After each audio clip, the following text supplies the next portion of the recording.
Well, hello everybody. We're back on doing some commentating. It's the second squad of the day, eighth squad of the week, and we have a very interesting partner now with me sitting on my side. Is the official Kegel representative, and it's going to be very interesting to talk to you. Welcome, Yeah, always first good of to all. be here. Thanks for having me.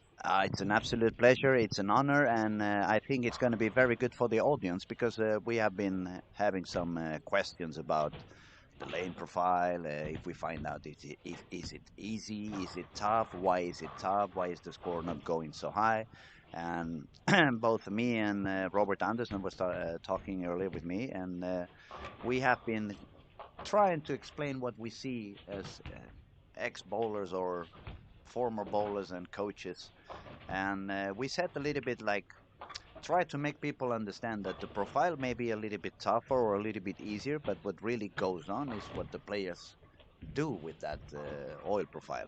So it's not so much that the profile, of course, is not a very easy profile. We will all agree of that. It doesn't have that much friction on the corners, so it does give you a little bit less of room.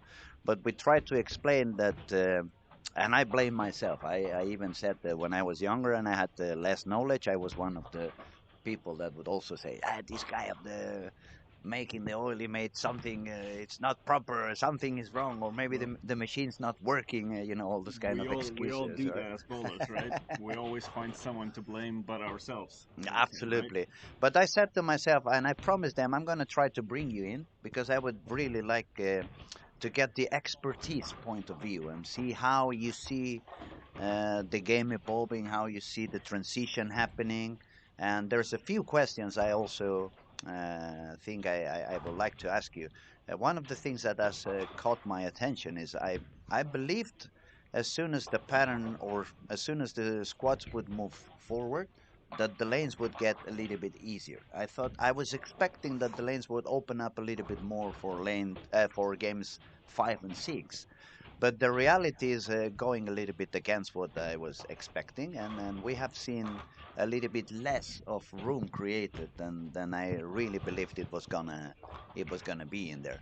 So it's not really a single question. It's just like an overall question. How do you see and how do you expect the week is gonna progress? You think the people is gonna find out which kind of balls they want to put on the lane so they don't burn the head so much, and then they can still have some area and a little bit all around. Just your point of view and see how you see things.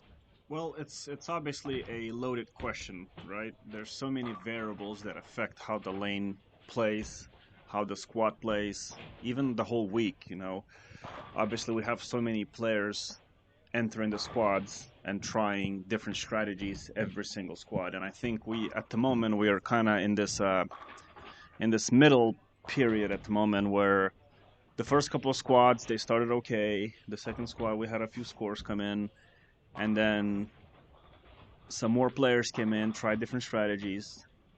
Now even more players are coming in and actually re-entering and trying something else, which I think a lot of times that's what causes the scores to kind of fluctuate a little bit. And at the moment, we're not seeing as many higher scores just because I think the players are really searching for something different. So you see quite a few players have tried a few squads already, and every squad they try to do something different Hmm. since they haven't put up a score yet. Hmm. And I think that's why we're seeing the pattern not really, how do you say, Responding into open up opening up, yeah. towards the end of the squads. You're seeing a little bit of a different transition every squad. Inconsistency when you get to the end of the squad, and depending on which pair you end up bowling, depending on Correct. what they have been doing on that pair previously, Yes. it's So going to affect you one way or the other. sure. So obviously, you still have quite a few players trying to play with urethane. Then you have quite a few players that are trying to start further in. So all of those things, I think, affect the way these squads play, and that's again that's the experience that we normally get when we have a lot of reentries and a lot of squads. You know, we also started to see some players sort of give up after 3 or 4 games and Hmm. then just kind of just bowl anywhere really, when they don't have a score, which I think also affects the way the lanes play as Exactly, well. And then, exactly.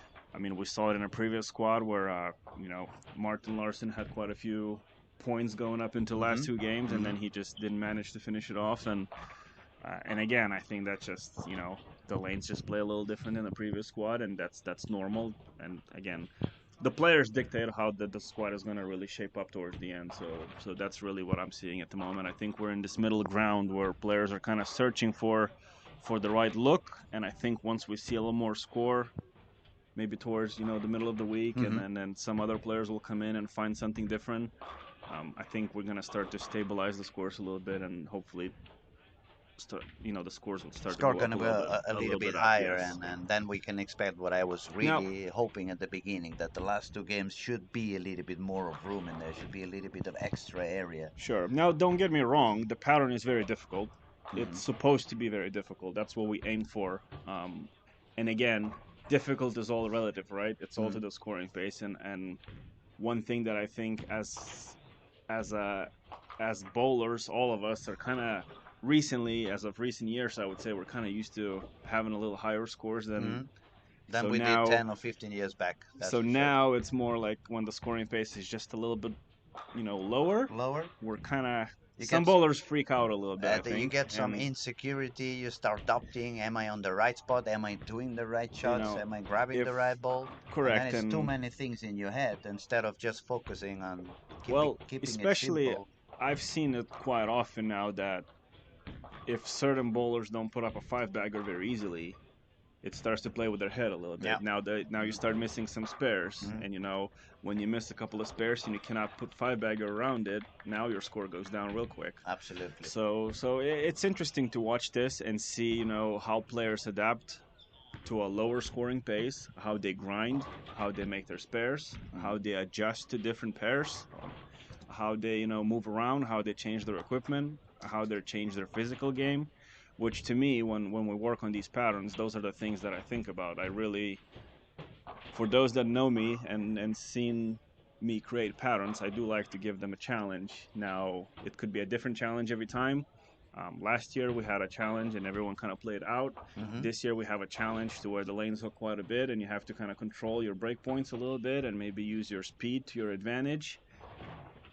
We're also talking about rev rate this week so far. Mhm. In recent years, we've been focused on rev rate. Everyone wants tried to get Power, power, just power. tried to get so much on a bowling ball, Mhm. and it has been kind of say rewarded for those people that get a lot of rev rate. It seems like at this event so far, if You you need. can control your rev rate, I think that's great. But if you just get a lot on the ball and don't know where it's going, you might be punished a little bit more for It this. reminds me a little bit of the previous, I would say maybe 4 or 5 years when I don't really follow so much the PBA, but when I've been following it, this is a lot of these new two-handed bowlers and stuff like that. But every time that they bowl the U.S. Open, where it's usually the toughest patterns, all of a sudden you see the older guys like Norm Duke and like that showing up, and like, ooh, here they are again. And I always said to myself, it looks to me from the distance, because obviously when you're not on the tour and you just you see what you see online, you make your own ideas, but from a far perspective. And I always said to myself, it seems to me like as soon as the pattern is really complicated, the old school guys seem to have a better chance than when it's a very high scoring pattern. And it feels to me like it's happening a little bit in the same way in here. The lanes are a little bit more demanding than what they usually are bowling lately on, or especially in the European zone. It usually we are having kind of open patterns with very high scoring. We have seen it on the opens. We have seen it even on official European championships and stuff. Not the last one in Denmark, but until that one, it was a lot of high scoring pretty much everywhere. And now it feels a little bit that way. Like when you get them a little bit to be in a little bit tougher condition, doubts come in. Definitely sparing is very important. And these guys strike 9 times per game. If they miss one spare, it's really not a problem. But when the strike rhythm goes down to only 5 or 6 strikes, that means you have to spare 4 or 5 times. And if your percentage is not 95%, it's just 80%, you're giving away one frame every single game. And as you very well said, since you're not striking that much and you're not making those five bagger, you just make a couple of doubles and a couple of misses, you end up being on a 200 or even 190 something. And that's why we're seeing so many scores that they're not really reaching the 100 over by the end of the squad. They're standing on 20 over, 30 over. For example, if we look at the scores at the moment on this current squad, we have only 8 bowlers on above par or above par. We have Anton Persson with 456 and Victor Albin 444. Then we drop down to 417, and we have many bowlers below the par. And for those who are listening and watching on online, and they are not really professionals or they don't bowl that often, it can be a little bit confusing when they say, oh, this squad they suddenly score a lot, then on the next squad they go down. One guy is shooting 250, 250, and then all of a sudden goes all the way down to 150. It can be a little bit confusing. So I really, really appreciate that you are now with us, because as a bowler or as a coach, you can give them an idea, but it's always easier for them to understand when a professional of the lane conditioning can explain the way things are happening and how they are happening. And it's very important for amateur bowling to understand that so many factors are intervening on whatever happens on the lanes. And not only the traffic, not only the other bowlers, which line they are using, which balls they are using, but also the temperature in the bowling alley, the weather outside. Is it dry day? Is it a wet day? Is it a hot day? Is it a cold day? It's so many factors that are really you need to take in consideration, or at least understand that they may Yeah. affect in what's going on the lanes. Well, one thing I can add to that, obviously, as you mentioned, there's so many factors that affect how the lane pattern plays or how the squad plays, but there's also the pattern itself. It's very important to still give yourself a best chance to succeed on a given pattern, but you really need to start to like pay some more attention to what the pattern is asking for and what the pattern intent is. Mm-hmm. If you're not really paying attention to the pattern, or maybe you just look at the distance and maybe the volume and say, okay, well, it's it's a longer pattern, so I'm gonna play here and then use my standard bowling balls and stuff Mm-hmm. like that. That doesn't always work. And in this case, I'm not sure how many of these people are actually studying the pattern. There Mm-hmm. is, even though it looks pretty simple on paper, there are a couple of things that I think trick them into doing some wrong things. Mm-hmm. One of them, just to kind of mention it, is buffer brush speeds. Mm-hmm. I mean, if you look at the pattern on the forward pass, from 30 feet onwards to the end of the pattern, the buffer is much slower. The way how fast it Mm-hmm. spins, it's actually Mm-hmm. much slower. So that layer of conditioner down lane is pretty thin, and I think that's why some of the people are, or some of the bowlers are struggling to They see. felt it was going to be longer than it Correct. So actually the bowls pattern or actually actually plays plays. quite a bit shorter than I think it is, Mm. and that's done with purpose. Mm-hmm. When we tested the pattern over here, I was aware that there was my original versions of this pattern. They had a little bit too much push, Mm-hmm. which when you give bowlers push, usually the scores will go higher. Mm-hmm. So I wanted to take some of that away, and I wanted the bowlers to actually use their skill to create the push Absolutely. instead of giving them free push. Mm-hmm. I So understand. now what I've noticed so far in the squads, a lot of bowlers are still trying to hook the bowling ball so much. Grip it so much. Yeah. Yeah, there's a lot of grip going on. There's a lot of reps still being put on a bowling ball, which is okay if you can still create the right shape.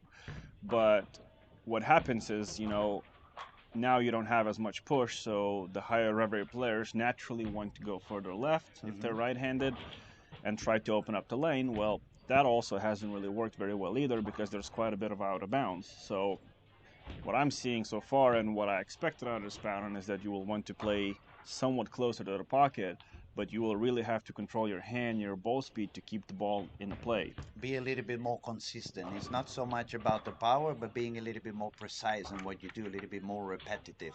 Correct. So Maybe give up 10% of your power yes, and focus a little bit more on yes. being consistent on what you're doing and let the ball do the job instead of you forcing the ball to do the job. Correct. So as we saw, William Svensson put up a couple of good scores already, right? And Hmm. even though he's got quite a bit of rev rate because he's two-handed, Hmm. his hand is very soft It's at the bowling a bottom of lot the release. smoother than I He's usually see him. he's letting the ball do the work, as you said, and he gets the ball to float through the pattern, Yeah. which I think that's the kind of like the key of this pattern as well. I've also seen way too many bowlers trying to use way too strong of an equipment. I thought the same. Then and the ball Um, is kind of dying in the middle of the Well, lane. not even exactly. I mean, potentially it might lose energy sooner because we do have a high friction lane Hmm. surface. But we also, like I said, that the layer of conditioner at the end of the pattern, probably third of the pattern is very, very thin. Mm. So if you're throwing too strong of a ball, you grab it too much, you put too much rev rate, or maybe you don't have enough ball speed, that bowling ball has no chance to grade push. No, So in no. my eyes, a lot of bowlers are not really helping themselves at the moment. They feel like they But have no room outside, no room inside, but correct. probably if they grab the right ball and did the right hand position and maybe smooth it down a little bit and let the ball do the job, they still wouldn't have room outside, but they would have a little bit of room inside. Right. So I mean, this goes back to the point when I create these patterns, or anyone at Kegel really, we always try to look for. Of course, it all depends on what event it is. Hmm. If we have some sort of a easier event, of course we're going to create a pattern that's a little bit easier. I consider this to be an elite event. Hmm. Um, Yeah, I there's a mean, PBA it title has to that's be. been It's a given away PBA at title, this so you event. cannot make the So lanes. when I work on this pattern, to me, it's very important that a bowler would use, how to say, I try to think of multiple layers when it comes to the pattern. So I Hmm. want the bowler to use proper technique, proper equipment, and play the proper part of the lane. That's So a. instead of making it only one variable that you have to worry about, let's say a bowling ball or your Hmm. release, Hmm. I want you to worry about a couple of things when it comes to this. So for you to really match up, you have to worry about your equipment, you have to worry about your ball speed, you have to worry about your rev rate, you have to worry about your axis of rotation, you have to worry about who you follow and stuff like this. So to me, I think this pattern is achieving this so far. I'm pretty happy what I'm seeing in it. Hmm. And I know lots of bowlers will probably be frustrated after this week Ah, just for because, sure, they're gonna be obviously. upset and stuff. But let me stop you for a second because I believe that is one of the most, I would say, one of the best tips we can give to the amateur bowlers, especially when you're on countries that they are not so, where bowling is not that big. They don't have that many coaches that really know the game or can explain you how to bowl, how to read the lanes, how to adapt to whatever you're finding. And I mentioned that because I'm coming from one of those countries that we have a little, not me at the moment. I've been very lucky, very fortunate to spend my life surrounded by the best bowlers and coaches in the world. So I grabbed as much information as I could from all of them to try to learn, and then I tried to help my country, but it's not always easy. But what I mean is, for all those countries that are not so big in knowledge, the fact that we can help the amateur bowlers understand that you don't have to use the same ball and the same line wherever you go, because that is one of the biggest mistakes I see on amateurs today. 25 years ago, even 30 years ago, when we had only three balls or even two balls, I can understand you always grab the same ball, and let's say I'm always bowling on the second arrow. But now that we have so much equipment around us, that we have even the lowest average bowlers in any country, they all go into a bowling center with six balls, Hmm. at least. So if you have six balls with you, you carry six balls that they are supposed to work on a different window, each one of them. Why you end up always grabbing the same one and standing on the same position and aiming on the same target and kind of playing the lottery? Let's see if today is my lucky number. Hmm. So we are trying to make you all over there that listening and watching understand that do not be afraid to try and test different things. Grab different balls, learn to bowl on different lines, learn to control your speed. There's a lot of things you can learn to do different, and just open up your brain a little bit into today's reality of the game. We have much more stronger material than we had back in the past.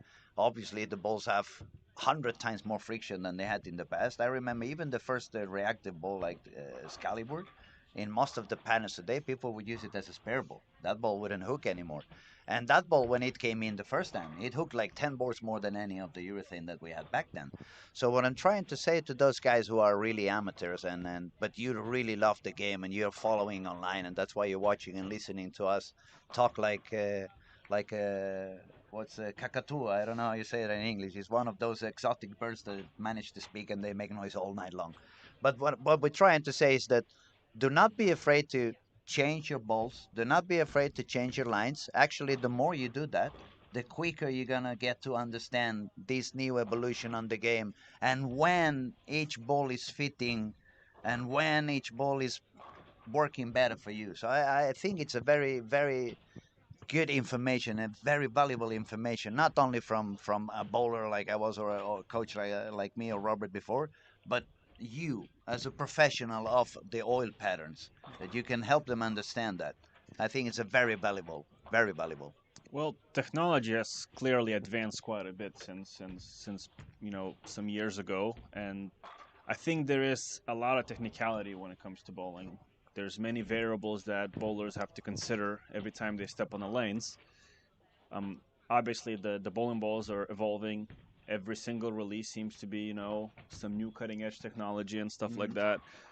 Um, the patterns are also trying to adapt, to different styles. Now, obviously, we do have a lot of challenges when it comes to designing patterns, just because we have to deal with a lot of different styles, and we want to try to be as fair as possible to everyone. Hmm. We want to feel like uh, Everybody has a fair chance. Yeah, everyone has a fair chance, and to be fair, that's become very very difficult. I understand. But of It must course, be even harder now with one-handed, two-handers. Such a however, big difference in their technique and the speed of their ball, the reps on their balls. correct. So that's why we're always trying to rely on hoping that the bowlers can adjust to all these different patterns. And I think this shows up the most when the conditions are a bit more challenging, because Hmm. now you're really trying to see which bowlers really know their equipment, which bowlers come prepared with different types of equipment, not only just like only certain type of bowling ball, but you're also seeing the bowlers that have skills in their toolbox in a way, Hmm. Hmm. what their releases are like, what their ball speeds are like. So I think the biggest or the best way to really find out these bowlers is when you challenge them a little bit more. It's of course, again, even if the conditioners are easier, bowlers have to still strike. But Hmm. now if the conditions don't require as much, how to say, as I much of a skill set, I feel like you don't always find the best bowler in a way. I try to explain them in my own country. They have the tendency to bowl in super easy conditions, and I mean super easy conditions. And sometimes I tell them, you kind of bowling as if it was a mini golf. You know, where whatever you send the ball, it doesn't matter because it's gonna end up in the hole no matter what. And then I tell them when you get used to these kind of easy patterns over and over again, your brain stops looking at a very small area. You stop targeting on a very small area. So whenever you go to bowl on a real competition with a tougher pattern, because you're aiming, I had this actually. I had this phrase coming out of one of the bowlers I asked a couple of months back.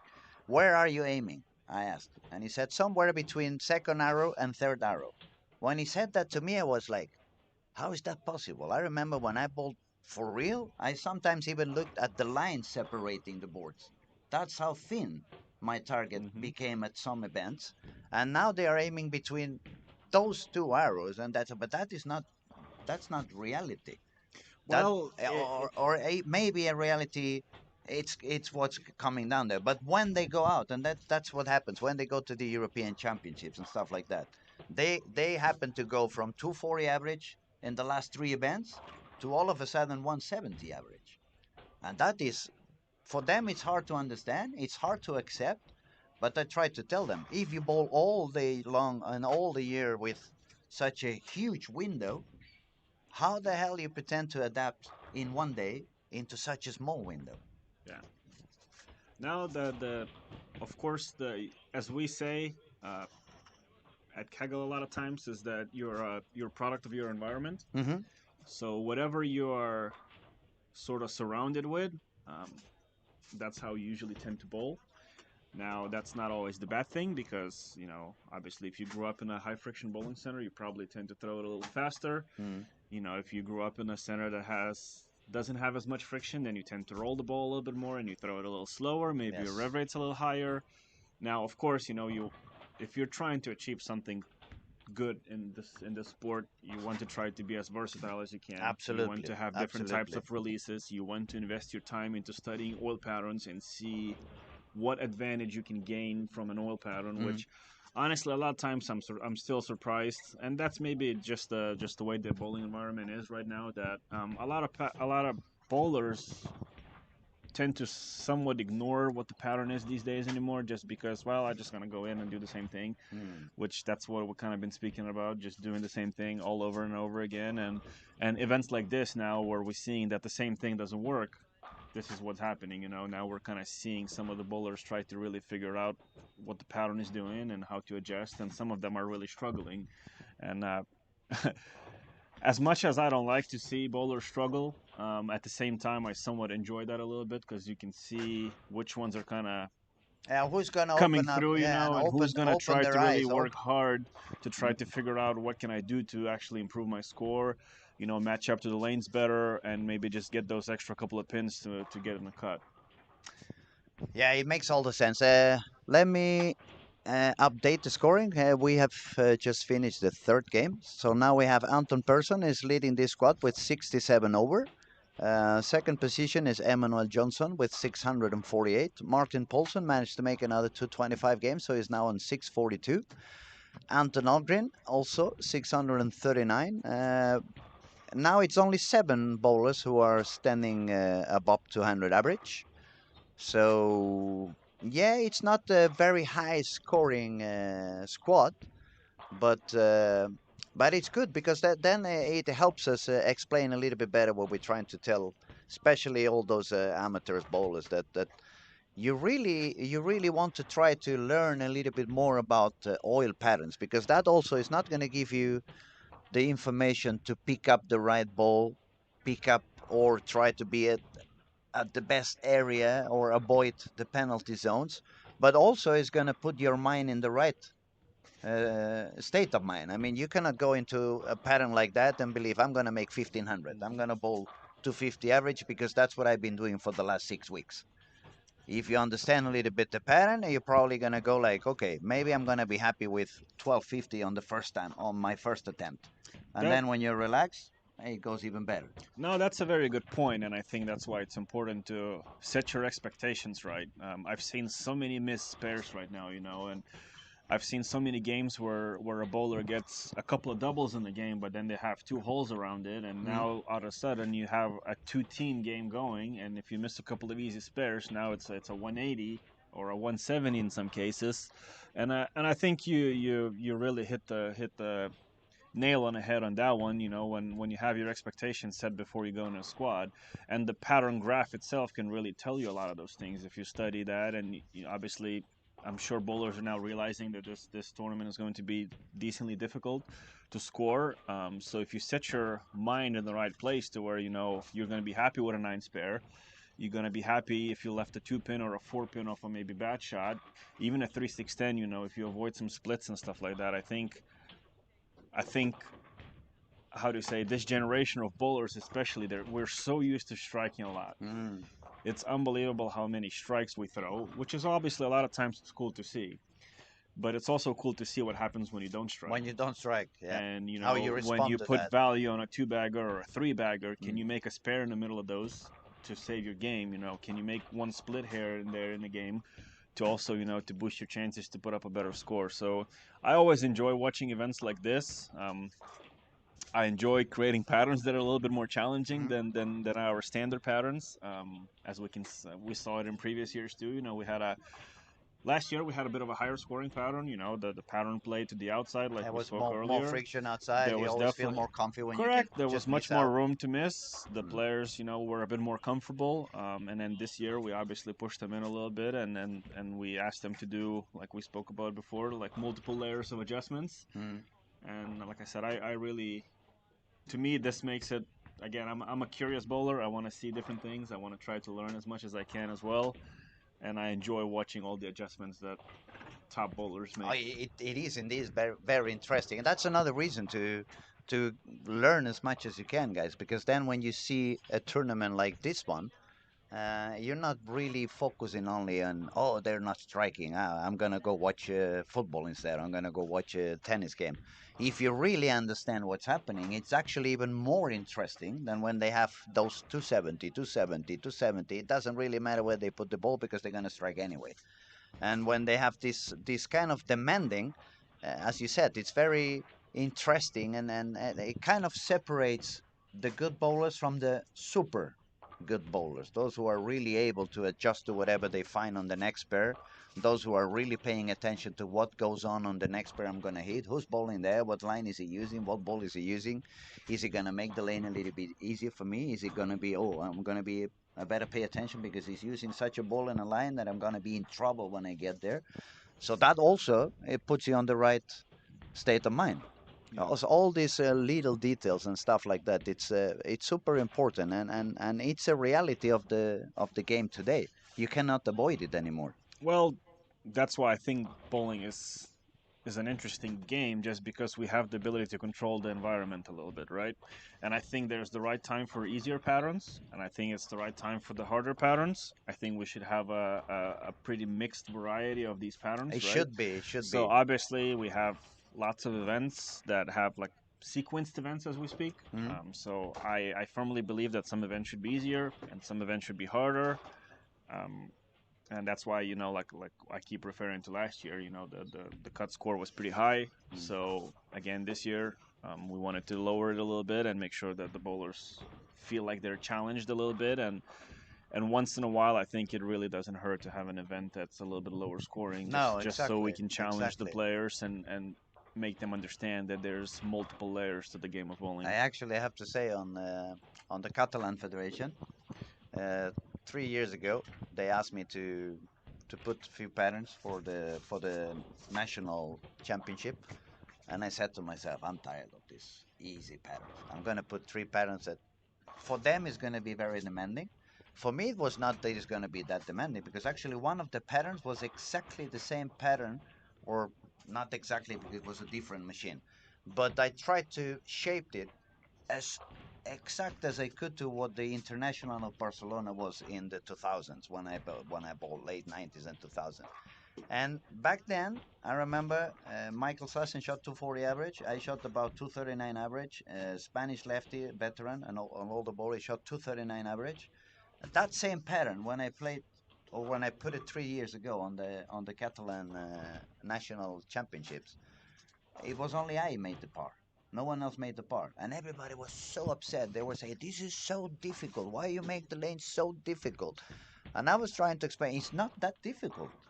It's the same one you guys bowled 215 or 210 average 20 years ago. But now you got used to such a big room. As soon as the pattern was a little bit more demanding, you felt like, I mean, it wasn't a flat. It wasn't flat at all. Actually, it was every board was a little bit more. It was like a complete castle. But you could miss maybe one out, one in. Yeah. But since they got used to miss four to the right and four to the left, the fact that they could only miss one, it became impossible.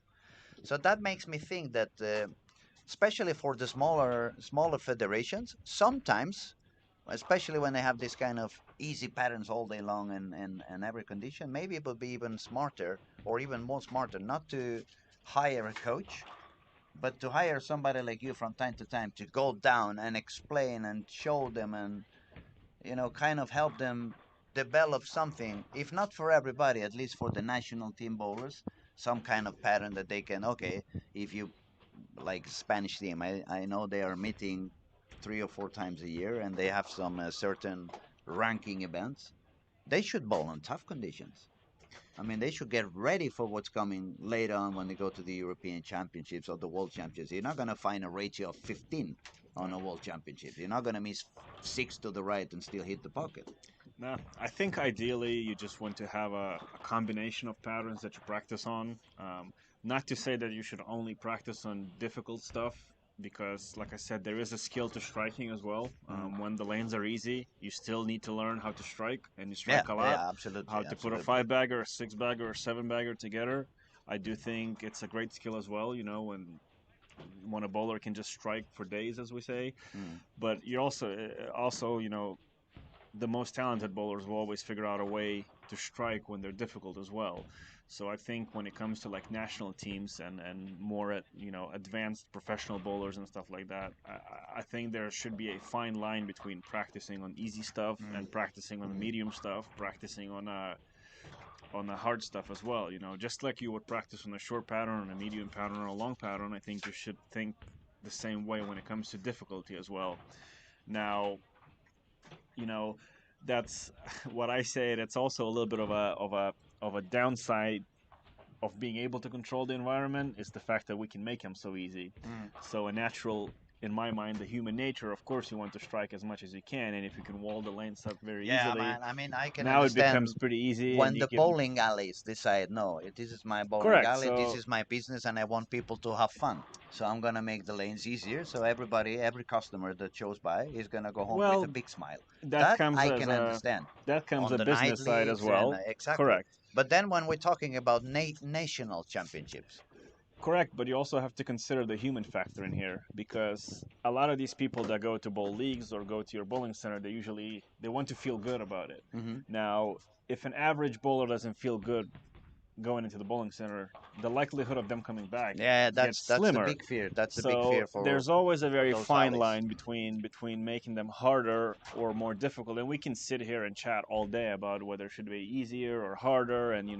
some will say, oh, they always have to be hard. Some will say, well, no, they always have to be easier. It's an endless discussion that we're going to have. But I guess it's a little bit also which kind of environment you grew up on. correct. So it's more, and it's also how much you're involved into game of bowling too. Mm. If you're, if you go to the events like this all the time, you probably do want them to be a little harder because your skill set is going to be a bit more advanced than your average bowler, let's say.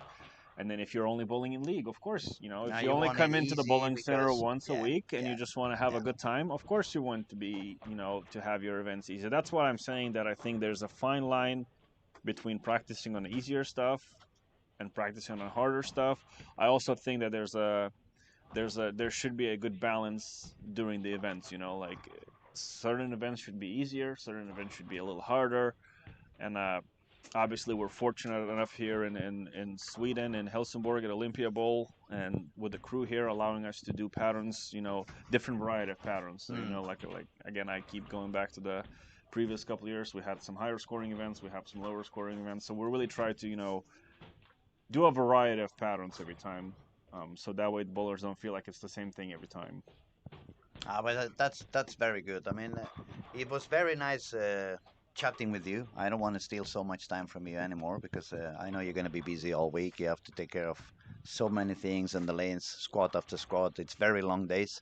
But I truly, truly appreciate you coming by, passing by, giving us your point of view, your perspective, and helping hopefully people understand a little bit better what goes on and what's happening and what's not happening. So I thank you very much for coming by, passing by, Nope. and I'll see you around the alley. Yep, great to be here. Thanks for having me. Thank you, buddy. Back to business. I'm gonna talk a little bit extra about the scoring pace. Let's see. Anton was leading with 67 over. And let's see if I can find it. So many people bowling at the same time. And now it's only me watching in here. So it's only two eyes. You're going to excuse me if I take a little bit of time to find them. Where's Anton playing now? Oh, there, I found him. Lane 7 and 8 is 15 below the par at the moment on the sixth frame. Then we have Emmanuel Johnson, had 648. And Emmanuel is now on lane 13 and 14. He's got a double split with no pins, but then a turkey again. So he's about 13 or 14 above the par with 6 frames. And then we have Martin Paulson was doing okay. And Martin is now with double, so it's 5 over par on this game. Not really seeing any high scoring. It's not becoming the highest score in this squad. We have on lane 1 and 2, for those of you who are curious, we have from the Czech Republic, Andrei. Andre was very, very successful like 6, 7 weeks ago when we bowled the World Cup under 21 here in Olympia in Helsingborg. So he's obviously doing things a lot different than he did back then when they bowled the World Cup. The World Cup for under 21, there was a lot of friction on the outside. The pattern was set the ball pretty far to the right. He was using his purple hammer, and now he's bowling reactive. He's bowling pretty deep inside in the lane, and he's obviously adapting to whatever the squad is giving him. But for a young kid, he's one of the most talented guys in Europe at the moment. If you forget about Sweden and Finland, it's always nice to see kids doing so good from smaller federations. So Andre at the moment was close to par, I think. Yeah, it was 592, and on this game he's about 27 over. But that means we are on game 4, so he's gonna still need to shoot at least 480 or 490 on the last two to make the squad valuable.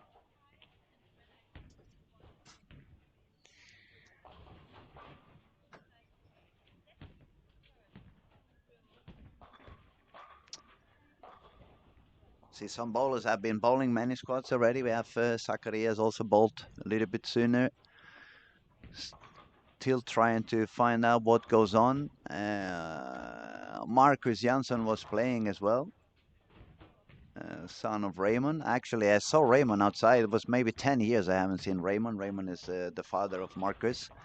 And Raymond is the guy I was telling you the story yesterday with Robert, that he left the 8 pin on the World Cup 1995, World Championship 1995 final to lose the gold medal with a perfect shot. And yeah, Marcus seems to be struggling a little bit on this squad. He's probably going to keep on trying things so he can get some information for later on.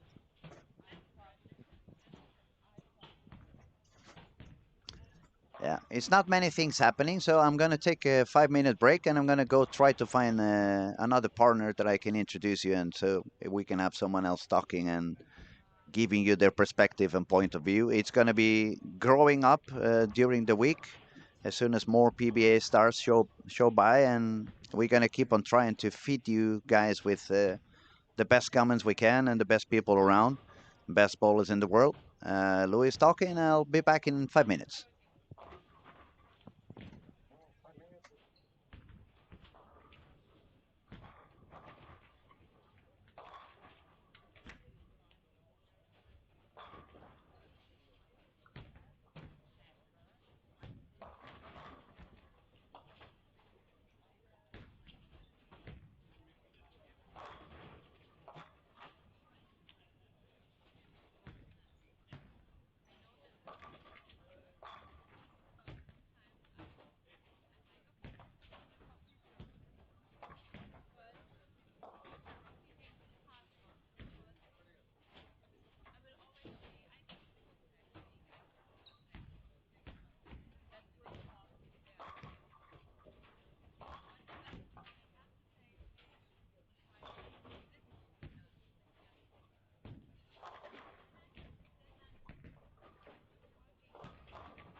All right, I'm back. I just, as I promised, I was going out there and find another partner, and I found a very interesting person to talk to.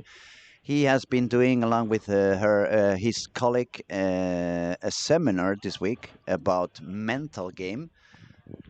Strike Mind Academy. Welcome Yes, to the thank you. Thank you streaming so much. online. We have been talking a little bit about scoring, and we are following obviously how it goes. But it's a very long week. It's a lot of things going on. It's a lot Yeah, of yeah. squats yet to happen, and so I think it's a very interesting thing that we can talk a little bit also of these surrounding events that are Yes, happening yes. besides the tournament. And one of the things that happened, as I said, was your seminar about the mental game. And do you want to explain a little bit for those who have missed it and those who haven't seen it online? What were you talking about? What were you trying to help achieve, and what you were trying to help the bowlers understand? Yes, And it yes, was not yes. only for bowlers, but for coaches and Yes. parents, etc., etc. What we want to achieve if is that we want to start a movement. So people around the community of bowling start thinking about the mental part, Hmm. which is a big thing in bowling. If it doesn't matter how good technique you have if you don't have the mental part with you, and we try to give them some tools to yeah, make it both off the lanes and on the lanes, Hmm. because the mental part starts already when you register to a tournament like this. Then you start to think, oh, what will the pattern be, how shall I live during well, I'm down in Helsingborg and everything, so the mental part starts several weeks before you. Long before you hit the lanes. Definitely, but Yeah. it's subconscious. Hmm. So, but when you start thinking about every pieces that you need, the puzzle that you need, it's huge. It's one of the things that mostly on amateur bowling they don't really realize, and it's not so much spoken about it. You, especially on amateurs, they believe that everything is technique. Technique and If you, ball if you and the want to bowling score balls. high, it's going to be technique, technique, technique, Yes, technique. Nowadays, it's not only technique. You also need to understand your equipment. If you have the wrong ball in the hand, it doesn't yeah, matter how many times you hit the pocket. If it's the wrong ball, it's not going to give you the carry. exactly, exactly. So that's another thing you have to keep in mind. Lane reading is obviously important. If you stay on the wrong part of the lane, you're Rain going to be. lady reading is one part of the mental part, because if you're good at reading the lanes, you won't get so surprised and nervous when the lanes changes. So reading the lanes is a big part of the mental part also. But on the other hand, what I'm trying to make our viewers and listeners understand is that there's a lot of things involved Yes, in yes, this yes. sport. That we do naturally and don't think of it as a mental part, and how much you also can train up the mental part of bowling. Hmm. It doesn't come of itself. You have to feel it, experience it, and when you do, it's such a wow feeling. I mean, the brain is also a muscle. Yeah, definitely, You need definitely. to practice it. Yeah, You need yeah. to train it. It's Otherwise, it's the impossible to get. muscle memory in the brain. You don't get the 100% Exactly, of exactly. it, and that's a part that you don't need to be in the bowling alley to train. You can train your brain back home. You can train your Every brain. day, and all the things that we try to teach, those advices we give, you can have in your personal life outside the bowling alley, in the job, or if you meet people you don't like at the airport or everything, Mhm. you can cool down your mind with a good practice. So you want to tell us a little bit About the so seminar. so far, yeah. What have you discovered? What have you learned about how to control your brain, how to control your fears, how to control your thoughts, Yeah. how to get used to get that control quicker and stronger? The first thing that I think of when you ask me this question is that so many people have confronted me and my coworker Alex, uh, how important this is. Thank you for starting this. For me, that's wow. It's really bigger than I thought. Mm. And the more we have only been around for 2 months, we're not even registered a company yet, Mm. but. Uh, during that little time, the lessons I've learned on the way is enormous. And every day when I talk to bowlers, parents, coaches, I learn a new way of thinking the mental part and maybe how I should give the advices to bowlers or anything. That changes from day to day because I learn every day, which is lovely. That's what I mean. And what we're trying to let people understand is that the same way you can work on your release, or you can work on your steps, Yes, or you can work on getting better understanding of your equipment, you can also work on getting better mental yes, control, yes. be more focused, be a little bit less afraid, stay in control Mm, when the anger wants to show up. All these kind yes. of things you can also practice and learn and become better. One thing we lifted yesterday is that knowledge is power. The more knowledge you have of yourself, of the lanes, the oil pattern, that makes you stronger. Mm. So knowledge is not only which bowling ball to use, it's also how you should use yourself and the Mhm. abilities you have. And this is together with breathing. We focused a lot of the seminar to breathing yesterday because Mhm. it is one of the biggest thing that you can do out on the lanes is to breathe right.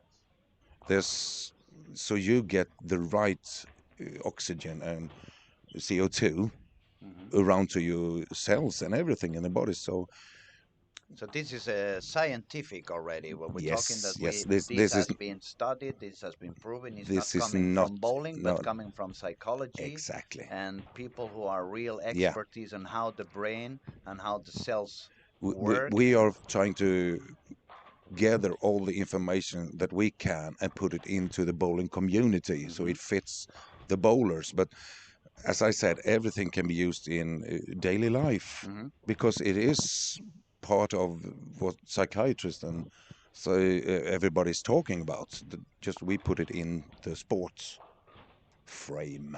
Yeah, but it's Yeah, very interesting, and that's why I wanted you to come by for at least yeah. 10, Thank 15 you, thank minutes, you. so we can really open up and for the viewers, Yeah, some that live maybe too far away and they don't really have the chance to fly all over to Europe or fly to Sweden, yeah.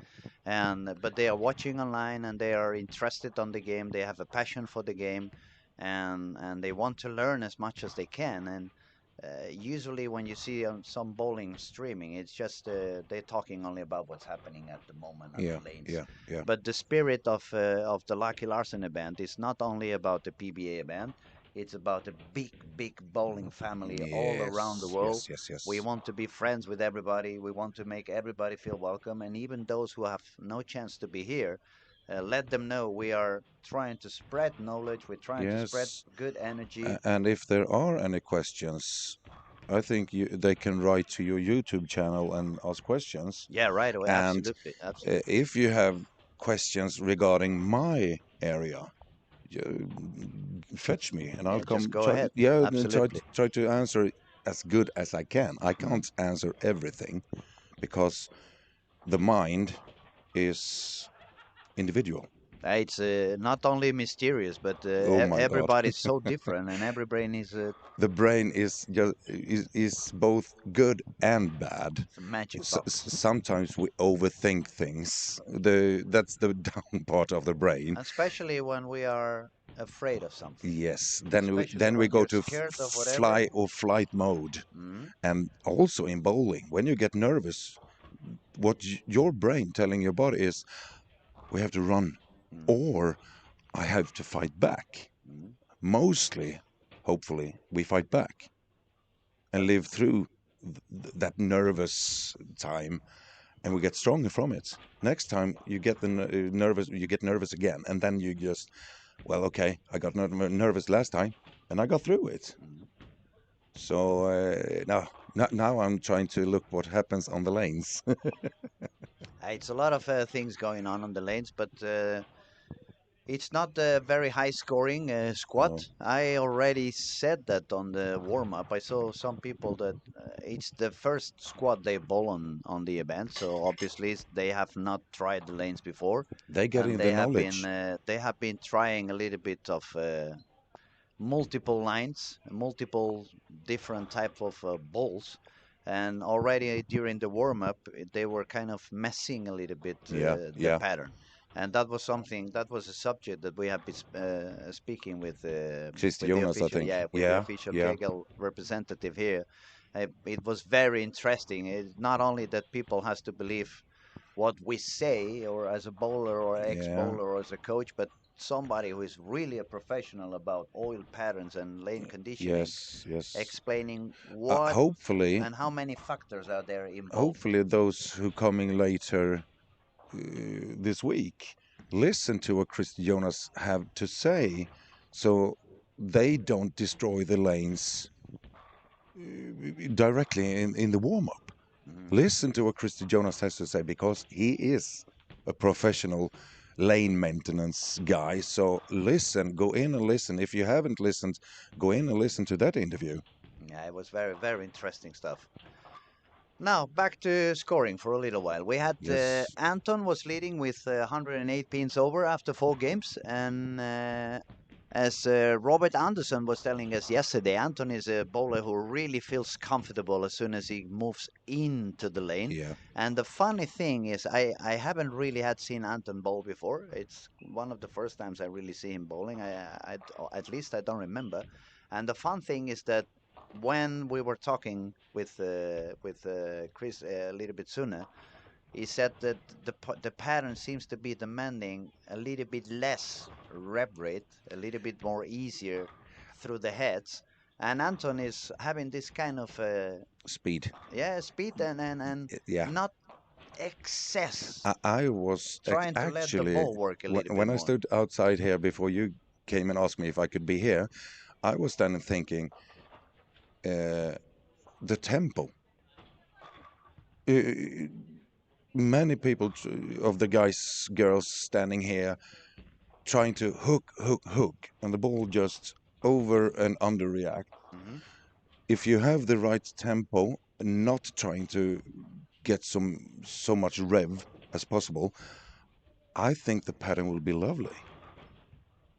We were saying that it's a demanding pattern, of course, Yes. but whatever happens after a few frames and a few games, Your turn. no, somebody else's. Oh, sorry.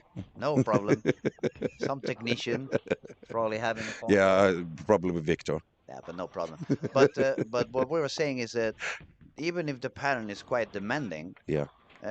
it's what the bowlers do with it that are going to make the pattern easier or tougher. And that's Uh, why it's so big difference from one squad to the other. I'm. Not only how good or how bad the bowlers are, because Anton was playing on the Yeah. previous squad, Yeah. Martin was playing on the Yes. previous squad, Emmanuel was playing on the previous squad, Yeah.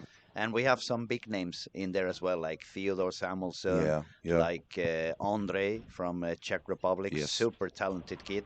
Definitely. So it's not that they all of a sudden they don't know how to bowl. It's that the traffic that we have been having in this squad with the new bowlers coming in, Mm. and a few of them, maybe 5 or 6 of them, a little bit more amateur. They're not really using that same area. They're not really using that same line Nope. as we saw before when Team Sweden was Yes. on the Yes. lanes. So that also that traffic it's causing the lane to become a little bit tougher. Yes. And that also is part of what we said. If you get the knowledge and you understand what's going on around you, Knowledge is power. you're not going to get so angry or so upset and Yes. you're going to Yes. stay in control. For us at Strikeman, this is the best thing that can happen. That the lanes are tricky, because then we go into the mental part. Hmm. How do you think when, as we see Anton here, he started with 237 and next game to 167, and he jumps back to 235. Hmm. How does his mental work to jump back up again? Hmm. And this is a perfect way for us to interview them and get to know their mental part of it. If Absolutely. the lanes were too easy, it wouldn't been fun to interview them. Then everyone is kind of relaxed in their mind when the lanes are Yes, very, yes, so no, yes. nobody gets into You don't have to anxiety, overthink. no No, no, fears. no. Everything is routine then. Now many of the players here have to go out their comfort zone Mm, because I have to try something new. mm. And every time you go out of that zone, your brain starts, oh, I'm not familiar with this. And there goes the brain. And that's also one thing, correct me if I'm wrong, but that's one of the things I read a few years ago when I was trying to get better as a coach. I tried to read a lot about how the brain functions Yeah, and how the brain consumes energy. yeah, And one of the things I've learned is as soon as the brain needs to do something that is not as usual, it demands a lot more energy. oh, yes, It's not yes. no longer in the automatic mode, so it requires a lot more concentration, Yeah, a lot more thinking on what I'm doing, and then you can get exhausted a lot quicker. definitely, definitely.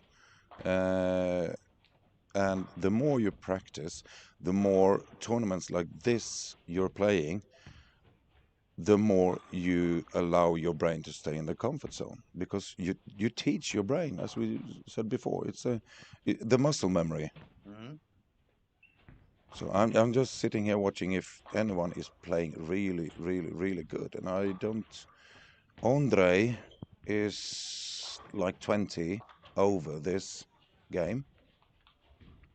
He is Yeah, 202 and working on spare. we remind everybody that on the fifth and the sixth game is turbo. So that means the guy with the highest score on the fifth game and the guy with the highest score on the sixth game of the squads at the end of the week, they're gonna have a pass into the final. But so far, I don't see any really high game going on any lane. Maybe a couple of 230s, 240s, but nothing around 270 or No, 280. So no. no one's gonna grab the turbo at this point, and we will have to see what goes on the sixth Is the game. turbo for the early bird squads, or is it all squads? I think it's all All squads, squads. but that the technician is gonna let us know. Is the turbo working for the whole week? Whole week. Yeah.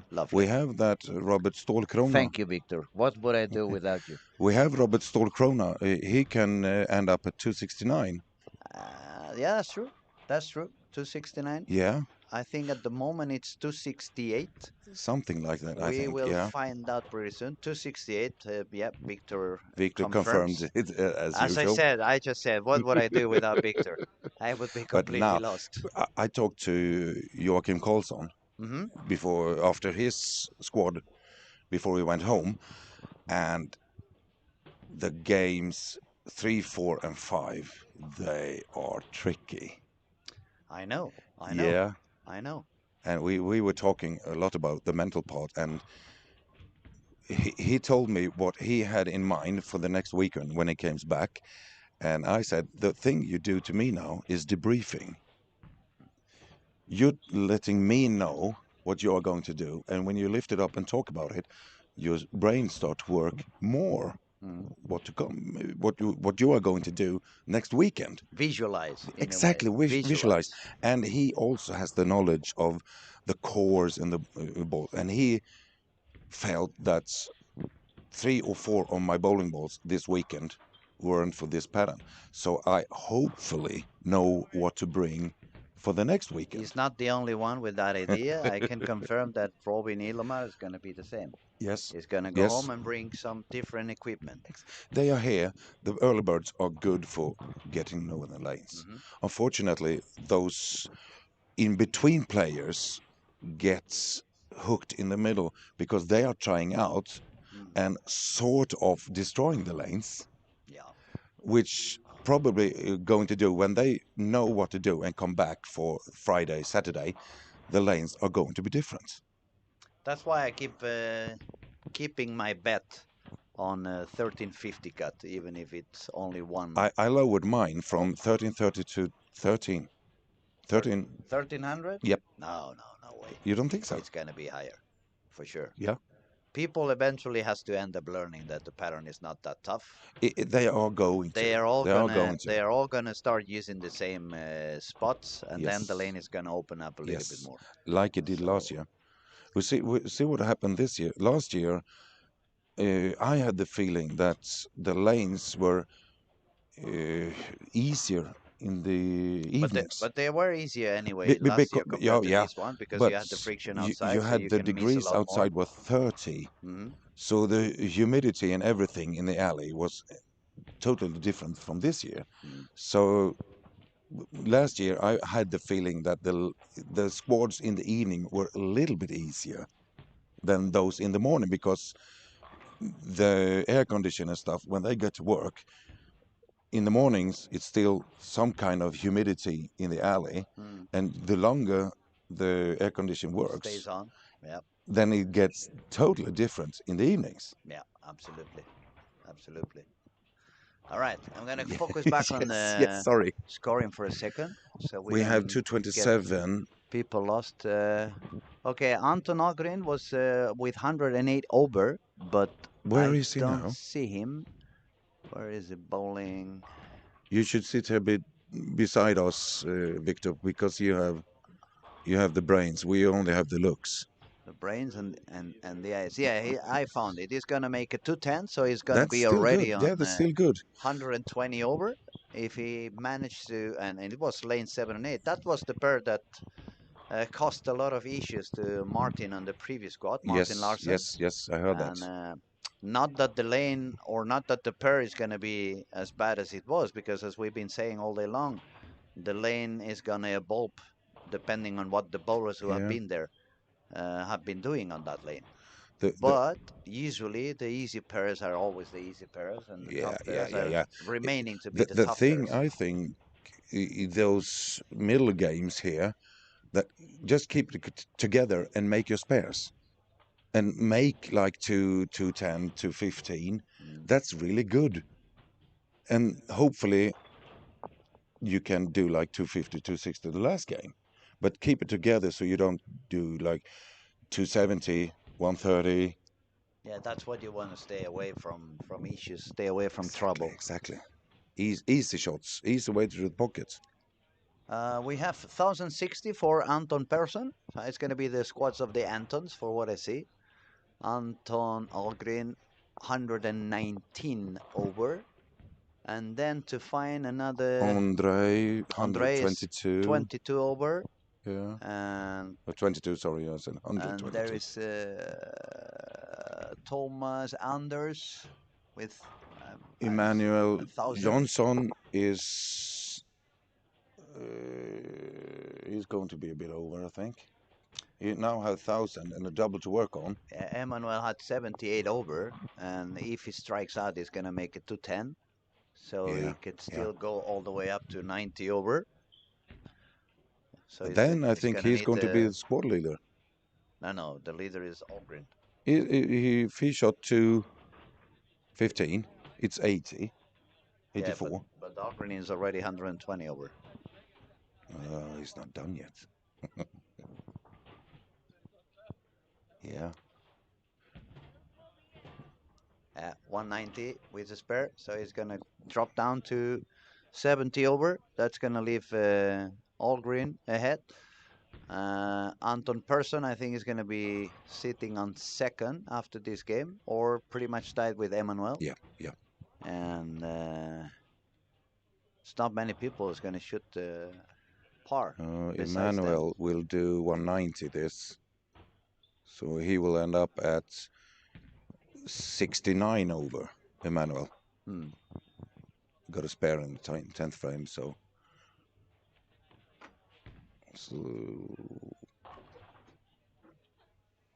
Yeah, we're just gonna wait one more minute until we have the scores refreshed, and then we can update the information properly.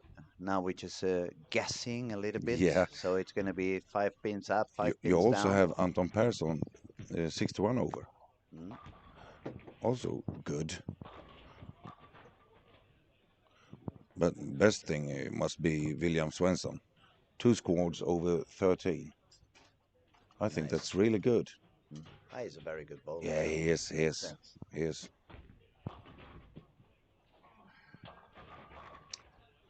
All right, there's gonna be one more game before we end up this squat. We're gonna take a very short break again, couple of minutes, and we'll be back to you pretty soon.